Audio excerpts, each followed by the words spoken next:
కాంగ్రెస్ పార్టీపై మాజీ మంత్రి ఎమ్మెల్యే గుంటకండ్ల జగదీష్ రెడ్డి తీవ్ర స్థాయిలో మండిపడ్డారు. ఈ సందర్భంగా ఆయన మాట్లాడుతూ నాగార్జున సాగర్ లో నీళ్లు ఉన్నా కూడా సాగునీరు ఇవ్వకుండా రైతుల వరి పొలాలను కాంగ్రెస్ నాయకులు ఎండబెట్టారని ధ్వజమెత్తారు. నాగార్జున సాగర్ నియోజకవర్గంలో 8,000 ఎకరాలు పొలం ఎండిపోయింది. ఎందుకు ఎండిపోయింది? నీళ్లు లేవా? నాగార్జున సాగర్ లో నీళ్లున్నాయి. మనకా నుంచెల్లే పోయినాయి. 12 రోజులు వరుసగా మనకా నుంచి నీళ్లు పోయినాయి. మొత్తం ప్రతి తూకాడ 10-15 మంది పోలీసులు పెట్టిండ్రు. ఒక్క చుక్క నీళ్లు మనకు రానియకుండా చేసి ఖమ్మం తీసుకుపోయారు. మన నీళ్ళని ఎండబెట్టిండ్రు.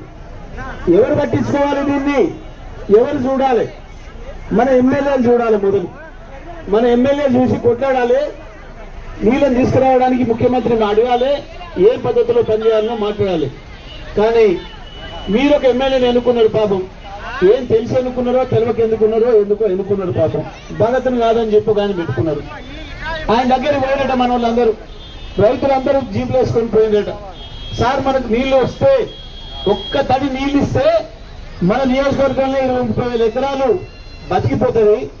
లేకపోతే నాశనం అయిపోతున్నాం. ఒకరొకరు 28,000-30,000 పెట్టుబడి పెట్టినాం, దెబ్బతింటున్నాం అని చెప్పిపోయింది.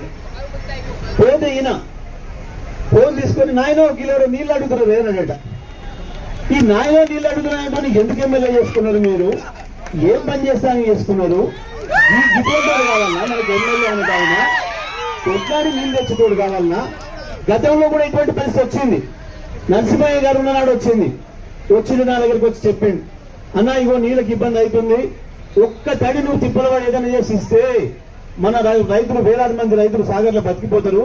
ఒక్క సాగర్లే కాదు, మిర్యాలగూడెంలో, హుజూర్నగర్ లో, కోదాడలో దాదాపుగా 2-2.5 లక్షల ఎకరాలలో రైతులు బతికిపోతారు.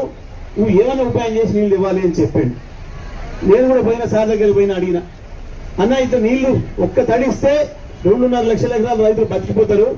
కానీ అధికారులను అడిగితే కేఆర్ఎంబి ఉంది, అది ఉంది, ఇది ఉంది, నిబంధనలు అడ్డం ఉన్నాయి అని చెప్పి మాట్లాడుతున్నారు. ఏదైనా చేసి మీరు ఉపాయం చేసి బతికేయాలి అని చెప్పిన. వెంబడే చెప్పిండు, నీళ్లు ఉన్నాయా అంటే 508 ఉన్నాయి, మనుషుల కొరకని ఆపినమని చెప్పిండు అన్నాడు.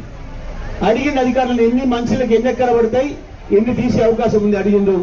నాకు ఒకటే మాట చెప్పిండు, బయటికి మాట్లాడొద్దు గప్సి ప్రభు, నేను నీళ్లు సాగర్ నుంచి వదిలిపెట్టమని చెప్తా, కిందికి పోతుంటే పాలేరు, కానీ మధ్యన నువ్వు ఏ ఉపాయం చేస్తావో చేసుకో, పొలాలకు నీళ్లు వారించుకో, రైతులు బతికించుకోమని చెప్పండి.